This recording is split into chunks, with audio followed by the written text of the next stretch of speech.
आमर हैदर जैदी साहब, ये जो अभी हम देख रहे हैं, यानी एक दूसरे के सामने सीधी टक्कर दिखाई दे रही है बीजेपी और टीएमसी की। इसमें लेफ्ट कहां है?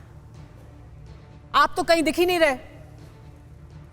लेफ्ट तो सड़कों पर है, लेफ्ट तो दिल्ली की सीमा में भी है, लेफ्ट तो किसानों के साथ भी खड़ा है।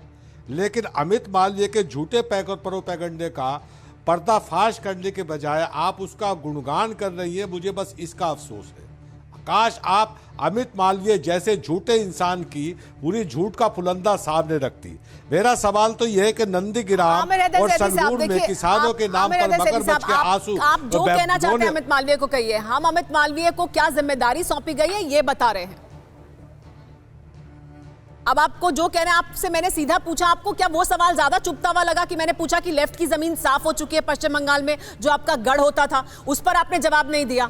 आप सड़क पर हैं लेकिन आपको वोट क्यों नहीं मिल रहा, इसका क्या जवाब है?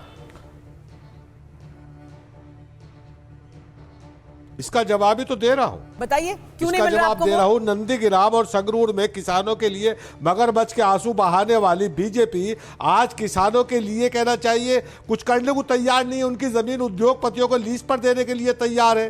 क्या बंगाल के किसान इसी नाम पर इन्हें वोट दे रहे हैं, इसीलिए इन्हें समर्थन मिल रहा है? तो समझ में आता है, लाल किला और समाप्त धरोहर को लीज पर देने वाली उद्योगपतियों को एयरपोर्ट लीज पर दे दिए, रेलवे और रेलवे स्टेशन लीज पर दे दिए, और फिर भी कहना चाहिए आज किसानों की जमीन लीज पर दे रही है। तो इसलिए बंगाल के किसान इन्हें समर्थन कर रहे हैं। नहीं तो फिर आप बताइए ना, आपको क्यों नहीं समर्थन कर रहे हैं? आपको क्यों नहीं समर्थन कर रहे हैं? आप तो सड़कों पर हैं, फिर आपको क्यों नहीं समर्थन कहीं पर भी मिलता? आपके अपने गढ़ में समर्थन नहीं मिलता, वहां से बीजेपी आपसे ज्यादा सीटें जीत लेती है।